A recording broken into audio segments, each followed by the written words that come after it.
Well, hey there. Welcome to another episode of Freedom from Alcohol. I'm Chris Shatek, and along with Lauren Howman and Matt Gardner. What's up, guys? Hello, Hey, hello. And if this is your first time listening, we want to thank you. However you stumbled upon us, we appreciate you being here, and we hope that you find value in what we're going to talk about today. We're going to talk about something that I don't know if everybody's familiar with this term, but it's called pink cloud syndrome, and I guess basically the way that you would describe it is, if you decide you're going to quit drinking and you're on a high, you feel really good, euphoric, like, yes, I'm sleeping better, I got all this energy. Woo, man, sober forever. I love it. I love it. I love it. And then bam, crash. Right? That pink cloud evaporates, and all of a sudden you start feeling ooh, pretty blah, pretty down, pretty like you get to this place where you start questioning your decision, like, oh, is this all that there is to an alcohol-free life? Um, Let me ask you guys, did you have that on your journey, Matt? Did you experience the pink cloud? I did, and I didn't realize what it was, but I was definitely one of my patterns that I was running. It was usually in week three, I would say, stay 17 to 21, somewhere in there. I could never hit 21. And I know 21 is a big day for, there's a whole study on that, right? 21 days to break a habit, 21 days to start a new habit. I could never get there. It was usually around 17 to 21. And that was like, honestly, one of my biggest triggers for having a slip up is I get to that stage and then have that crash, that blah. And I'd be like, well, if I'm feeling crappy, like I may as well drink, right? And it was this pattern I continually ran and ran and ran for years, right? And then as soon as I heard about, after I've long since recovered, I heard about this. I was like, oh shit! Like I kind of wish I knew about that because then I either planned for it because it just sort of happened. And then I've still a lot of like subconscious patterning going on in the meantime, right? So definitely, yeah, that was a huge source of my slip ups was this whole pink cloud syndrome for sure. Yeah, because it can be a mind F, right? And it's like, what is happening? I was feeling so great. I loved my decision. And now all of a sudden it's like, oh, God, wow, what's going on here? Lauren, did you have that in your experience? oh yeah. It's like you look around and you're like, well, this is all great and dandy, but is this all there is? And I feel like that's the common sentence like that everybody has. It's like, is this it? Like this is kind of like I'm bored. What are we doing here? And if I'm gonna be bored and miserable, shouldn't I just drink? Like, you know what I mean? Like Yeah. if this is all there is to it, then what am I being sober for? Like, what's the point of maintaining sobriety? So absolutely. And I see it a lot with my clients too. And that's a lot of what we do is help fill in those spaces. Because if we're not going to be drinking, we got to be doing something else to make us to build that life that we don't need to drink to get away from. Yeah. And I think this is probably the biggest reason why people do end up going back to alcohol and they get back on the hamster wheel of, oh, I got to stop. And then I stop and then I go back. And it's really frustrating. But that's what's going on is, you know, it's hard to stay in that euphoric good feeling forever. And we're not meant to as human beings. And so we get to this place where, yeah, like Lauren is just saying, is this all there is? And it's completely normal. I think everybody who becomes addicted to alcohol and then stops at some point will ask themselves, like, is this all there is to life? Like, I'm not drinking. What am I really doing here? At least when I had alcohol, I felt that daily sort of buzz or whatever. If you were a binge drinker on the weekends and you had that to look forward to, and now you're like, oh God, I got nothing to look forward to.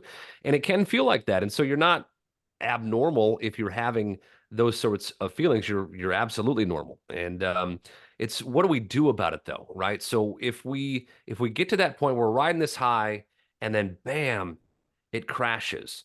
What are some suggestions that you guys would give to people? Lauren, what would you tell people if that moment hits? Call your coach. Yeah, yeah. Call us first. Let's work together, and then call us when you're having that struggle. It'll be awesome. No, I'm kidding. Support, absolutely. Get some support, and then all of the other tools that we actually use with our clients, like playing the tape forward. Like we know it's going to end poorly. We know that. So I feel like there's this pain point, and we all start. We're very motivated by pain. So you start working on becoming sober because you've got a lot of pain. Something is really causing you pain, whether it's physical pain, the pain of losing a wife or a partner, or losing a job, just whatever the pain is so great that it brings you to a space where you're like, I'm getting sober, I'm done with alcohol. And then life starts to get better, right? all of a sudden we are in this euphoric place where like things are going really well. I haven't had a drink in 3 weeks. This is amazing. And it's not going to stay that way. And the further we move from the pain, the less important it becomes to run from that pain. So now we're just kind of sitting here, la la la, everything's kind of good, but we get really complacent with that very quickly. The motivation was the pain, right? So now we're running slower and we're like, it wasn't that bad anyway, because we've kind of forgotten. So playing the tape back, things like that have been really helpful. But just recognizing that nothing's going to get better with alcohol. So if we do turn back to it, we're going to be in the same spot, because then we're going to be at that high critical pain point again of he says he's going to leave me if I don't quit, or I'm so sick of being tired, I'm going to get fired if I have one more unexcused absence. We're back in that place of like, we've got to do something right now. It's urgent. And then it starts to wane again into a space of not being so urgent. So I feel like that in itself just creates a really bad cycle. Yeah. Yeah. And Matt, what would you say? I was like, for me, what really worked well is like exercise, like doing, if you already have an exercise regimen, just up it, and like find spots in, what you're doing to just increase it, especially in those areas of block, because then you're going to naturally stimulate the feel good brain chemistry that you sought from drinking. Obviously, it's not going to have the massive spike, but it's a lot more natural, and the come down will be a lot easier, you know what I mean, than the hangover and such. So that worked well for me, because then it was like I'd start to feel better about just positivity that came with exercising. It was amazing. So that really helped me through it. Matt's More dog for has to like, take a dump, by the way, so he keeps yeah. He's How like is your scratching dog at I've the all right? never door. I seen know. somebody so nervous in my life. Well, Is he gonna shit I think on, is he's he gonna gonna shit like, on the floor, or I want to yeah, make he sure will. he's okay. There is tile over there, but he's starting to do like Ledge. aerobics to try and open the door, like the Yeah, Velociraptor Jurassic Park. yeah, You know what I mean? He's yeah. trying to work the lever. So clever. It's funny too, because Matt he's in the transition of moving, so you're staying in like a hotel right now. So he's like, oh God, Yeah. please don't shit on the hotel floor, please don't. Well, And yeah. I mean, there is housekeeping for that, but no, he's so used to the pet door, right? He's like, "Where's the yeah, pet door on this fucking thing?" yeah, Excuse my yeah. language. Just So bashing his head in, yeah, bashing his yeah. head into the He's door. trying to. No, He's kind of so scratching at it. I So totally understand if you got to run and let him do his thing. I totally get it, because that's yeah, dogs, when they got to go, they got to go. So yeah. um I think I'm gonna. Yeah. So if not to distract you guys, if nothing else, but yeah, that would be my advice for sure. Exercise. Speaking of, I think I'm gonna go get yeah, some exercise with my dog here. So go get some vitamin D, some That's okay. We'll exercise. wrap it up for yeah. you. Yeah, We'll wrap it yeah. up. All There right. we go. Well, appreciate you Um, guys, and yeah, thanks for having me on, all right. and thanks for listening, everybody. Yes, good luck with that there. But yeah, just Thanks. just to kind of come back to it here is I think a lot of people put the lens on the blah feeling. It's easy to get kind of sucked into that the negativity and the is this all there is to it. And one way to combat that is looking at this experience, this journey, whatever you want to call it, as a huge opportunity. Just flipping the lens to, oh wow, okay, so now I have all this extra time, not, oh, now what am I going to do with this extra time? What do you get to do, and deciding like what is that going to be? Whether it is exercise, whether it's discovering a new hobby, stepping back into an old hobby that you had gotten away from, connecting with other alcohol-free people. There's so many things that we can do that, but we have to push ourselves, right? We can't just let ourselves get caught up in that negative sort of funk that will happen. And if we don't do anything about it, man, we'll get eaten up by that. Yeah. Yeah. And you have to, you're a new person and when you're sober. And I was just having a conversation with another client where she had just gone on vacation and was like super overwhelmed and super bored of being in a small room. Like there's a lot of downtime on a vacation. And the old her didn't care about all of that because she would have been in the hotel room drinking the whole time. The new her doesn't do that. So we have to add in new things to make her life up to par with that old life. We want the new life to be better than that old life. So it's like you used to spend your entire hotel, your whole vacation just kind of drunk and not present. Now we're sitting in this small room and it's a little overwhelming because we're completely here. And we don't want her to be in a space where, is this it? I guess I should drink. That's the only way I can get through this vacation. No, it's like, okay, what are we going to do instead? So you didn't have these options at vacation before because you were drinking. So you could go on a long walk, you could plan an excursion, you could go get a massage, you could do A, B, or C, and even getting really creative with like childcare and things like that. So the minute your client's looking around saying, is this it? It's like, no, this isn't it. Let's keep building. Let's go find you some things that just really fill your cup instead of Yeah. just sitting around. Yep. Yep, and that's one of the tools that we have our clients do. One of the action steps is writing 100 things that you're going to do instead of drink. And like when I did this, when I quit drinking, it took me maybe 10 minutes. And some of the things on there are just kind of whatever, goofy, and some of them are legit. But the whole point is you start looking at one of those things on the list, just do it. And then if you still feel like shit, well, do another one until you find something that makes you interested or happy. And the other thing is, it's okay to be bored. It's okay to you know do some mundane things like folding laundry and taking care of the house, doing the dishes, like the shit that we all have to do. It seems boring and it seems blah, but it's just part of life. And if you can embrace those things instead of going, oh God, I don't want to do that, put some music on as you do the dishes, or Right. if you're stressed or you're pissed off or something, do a little rage cleaning, get angry at the at cleaning the place. I mean, the thing is, you've been using alcohol as your tool for everything for so long, and then you take the tool away and it's like, oh shit, now I don't have anything.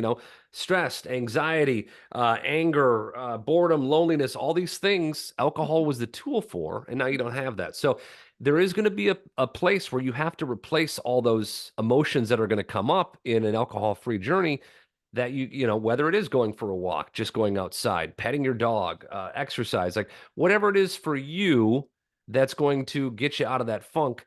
For me, for instance, if I feel myself getting into a place where I just feel kind of down and negative, I will go and listen. I'll learn something. I will learn something new and fill my brain with educational or positive sort of mindset stuff. And it's amazing how that can instantly flip everything around. Do you do that as Mhm. well? I do. So when you start talking about laundry, the one thing I do is I don't want to fold laundry, but it's fun folding laundry if I'm listening to a podcast I like, or Hmm. if you like true crime. So you can kind of habit stack. But I'm doing two things that are good for me right now. I'm folding laundry, which is something I need to do, keep my environment around me, clean, keep the clothes clean, but also I'm learning something and I'm doing something I enjoy. So if I'm walking, I don't really love walking like as exercise, but I do if I'm listening to a podcast, and I'll walk for 3 hours if that podcast is on. So finding ways to, there's a new you here. So if you're sober, you're brand new, you're a non-drinker, and you're like, what am I supposed to do with myself? Well, let's go find those things, and you'll start to fall into patterns of, I'm now a non-drinker. Everything is different. My sex life is going to be different. My social life is going to be different. Not bad, but different. So you may need different accommodations that you didn't before. So you may need something extra. We're just going to start figuring out what those things are. And as a non-drinker now, I do a lot of things I used to not do, and I'll list them out for you right now because I know you have a bunch too. I meditate. I do self-development with reading. I do a regular exercise practice. I play the guitar, not well, but I do play. I'm taking lessons. So just different things that can fill my time where drinking used to take all of that, so that I'm not just sitting around bored. I'm actively like playing the guitar. I'm like really focusing my brain to make my brain do these things with my fingers, and I'm not coordinated like that. And so it's keeping yourself challenged maybe. Yeah, and that's a good thing. I mean, when you feel yourself challenging yourself and then you do things that put you out of your comfort zone, your confidence is going to grow. You're going to feel proud of yourself. And I challenge everybody to do that as much as you can. But yeah, it's like for me, when I was a drinker, the routine, the habit was come home, sit in front of the TV, get drunk, pass out. I got almost every night. So I don't do that anymore. I don't, now I work from home, but I don't just go and sit and watch TV. I, it's so interesting to me. Like if I watch more than a little bit of over like an hour or so of TV, I'm like, no, this isn't me. That's not me anymore because I'm just zoning out. And so it's Mhm. part of retraining yourself to go, this is the new version of me. And if I find myself falling back into old patterns that I used to do, especially that are connected with when you would drink, you have to be intentional about going, we're not going to do that anymore. That's not to say that you can't watch TV or you can't, still go hang out with your friends that maybe go to the bar. But if you're doing it all the time, you just keep your whole lifestyle and nothing changes, you're going to be drawn back into your old patterns. So we really do have to be intentional.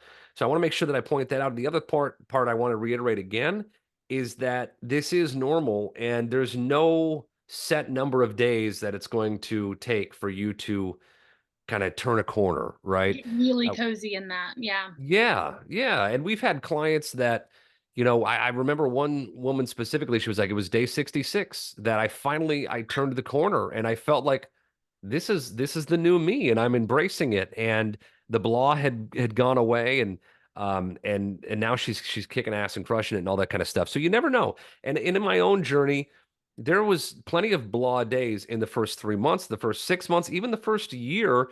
There's still going to be those moments, and there's nothing wrong with that. You just don't want to get caught up in it, right? Don't let these negative blah feelings fester and grow into something more than they need to be. Yeah. Yeah. And so if if maybe you've tried this before and you've had the pink cloud syndrome and then you crash and then you find yourself back on the hamster wheel of drinking, look, we get it. I was there. I did that many times, and this is why Mhm. we do what we do, right? Our Freedom from Alcohol coaching program is there to walk alongside you on this so that you don't get caught off guard with any of this shit that just smacks you in the face and you find yourself all of a sudden drinking again and then you're back on the hamster wheel. That's what we help you avoid. And not only avoid, staying away from drinking and hoping that I don't have a relapse and all that kind of stuff.